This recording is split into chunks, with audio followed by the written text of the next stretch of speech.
Ladies and gentlemen, hey, hi, how you doing? Welcome back to the channel. Thank you so much for stopping by. It is, of course, Wednesday, and that means it is update day here in Warzone and Modern Warfare 3. However, in the past 24 hours, we've actually seen a decent amount of new patch notes end up dropping. We saw some gameplay changes, obviously, with today's update and some of the usual routine stuff as well. So we are diving right into the update patch notes. Like I said, these actually dropped yesterday early on in the day, but overall, wasn't enough to have like its own separate video. So I figured we'll just throw them in with the general update for this week. So we've got our Tuesday, April 23rd patch notes. So initially, global updates of the supplies to zombies, Warzone multiplayer, resolved an exploit involving rear grips on handguns, allowing players to gain an unfair advantage. It was only like 2 or 3 days ago maybe that they disabled the rear grips on handguns because of some exploits here, so they ended up fixing that pretty quick, which is always nice to see, of course.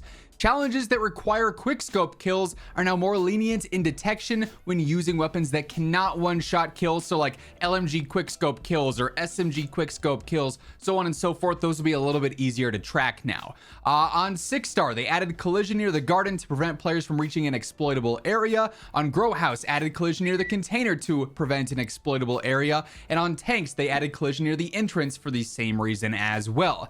In One in the Chamber, they corrected the win conditions to prevent the last standing player from incurring a loss, which obviously would be a bummer there. So they've gone through, updated a couple of maps and modes there. Also in ranked play, you may recall that a few days back, they ended up changing around the restrictions for ranked play and allowing the BP50, the Holger, and the MTZ alongside the Swarm, HRM9, and the Ram9 to be used. They were previously banned in multiplayer ranked, but that test is now done. So those weapons are back to restricted, and most people will be running the same weapons that they were before this update. So they've gathered their data on this, and at some point in the future, maybe with season 3 reloaded, maybe later on past that, they're going to give out an official statement and say, hey, we found this is really good for the game, so we're going to include this gun, but this wasn't as great. It was a little bit too dominant or whatever, so we're going to keep that restricted. Curious to see what the actual information that comes out of that is like, because it was pretty cool seeing actual different weapons used in multiplayer ranked for once. And we do also have our Tuesday, April 23rd update as well on the Warzone side of things.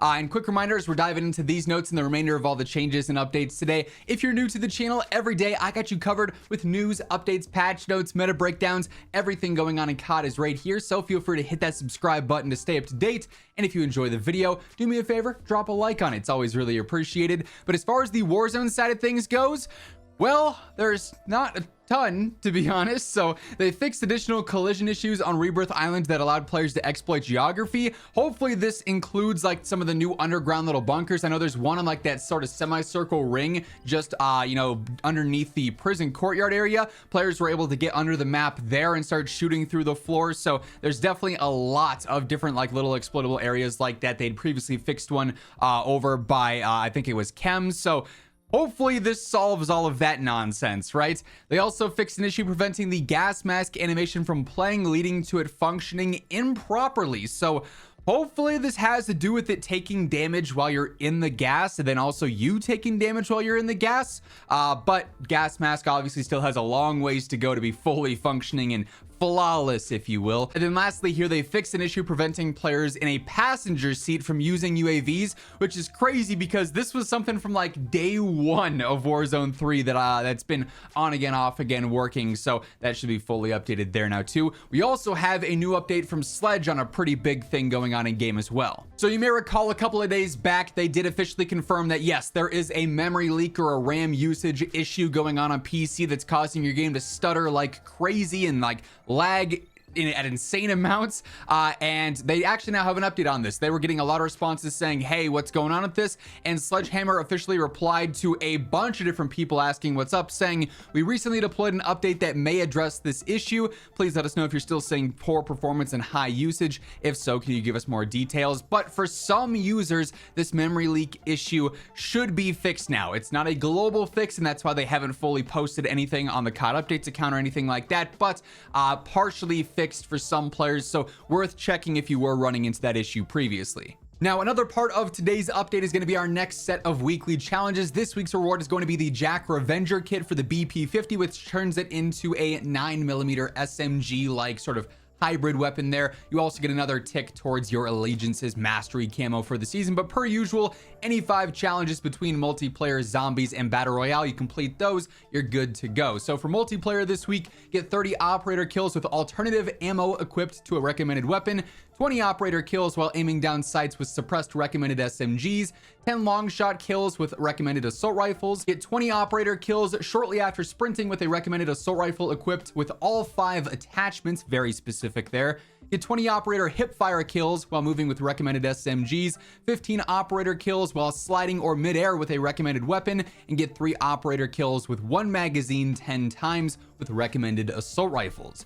For zombies, destroy 25 vehicles with a recommended weapon, get 150 cryo freeze kills with a recommended sub, get 300 kills with a recommended assault rifle in the medium threat zone, 250 kills with a recommended assault rifle while 4 cola perks are active, 300 hipfire kills with a recommended SMG, 750 kills with a recommended pack-a-punched SMG, and 5 rapid kills 20 times with a recommended assault rifle. And then lastly, for battle royale, first 4 are going to be very standard. It's going to be opening different loot caches, so chests or different bags in the various different regions of Urzikstan, so the northwest region, the eastern region, the central region, and the southern region. You also need to place in the top 10 5 times, get 10 operator kills or kill assists with a recommended weapon, and then also complete 15 contracts. Mix and match any 5 of those, you'll get the BP50 SMG Jack Revenger kit. Now, we do also have a brand new event update today with the Vortex Virus mainframe event, not the Virus mainframe event. This is just an XP based one, but there's going to be a new mastery camo at the end of it. So you go through, you earn, for instance, 9,500 XP, you get a sticker. There's also some double weapon XP up for grabs, a large decal, some double battle pass XP, a new emblem, another new large decal, a new calling card, a battle pass tier skip, a new charm, a new weapon sticker, another new calling card, and then ultimately add just over 500,000 total XP. You'll end up getting the binary morality camo here, which, yes, universal camo, you can apply this to any gun in the game. It looks decent for sure, and according to the countdown timer, it's going to be a 2-week event here, so plenty of time to go through and get just over, like I said, 500,000 XP to get that mastery camo. Now, as far as the playlists go for this week in multiplayer, we got our standard routine playlist update today. So we've got our 10v10 mosh pit, we've got the small map mosh pit, the Vortex mosh pit is back for the virus event, we've got one in the chamber, the season 3 mosh pit, the war mode, cutthroat, gunfight, ground war, and then also invasion. And then, as we know, the Warzone playlist update is a little bit staggered and it happens on Thursdays for some reason, but Raven actually did put out this poll yesterday asking, the question is simple: do you want us to keep rolling up and smoking the competition in high trip resurgence for 1 more week? And they are basically asking, hey, should we have high trip resurgence in the playlist for the next week?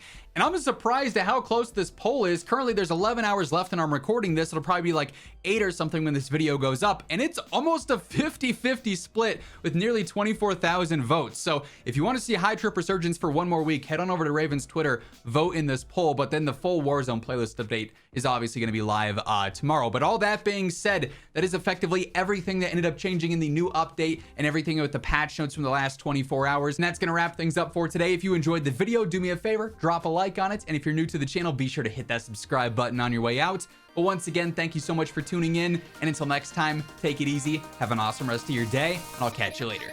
Peace out.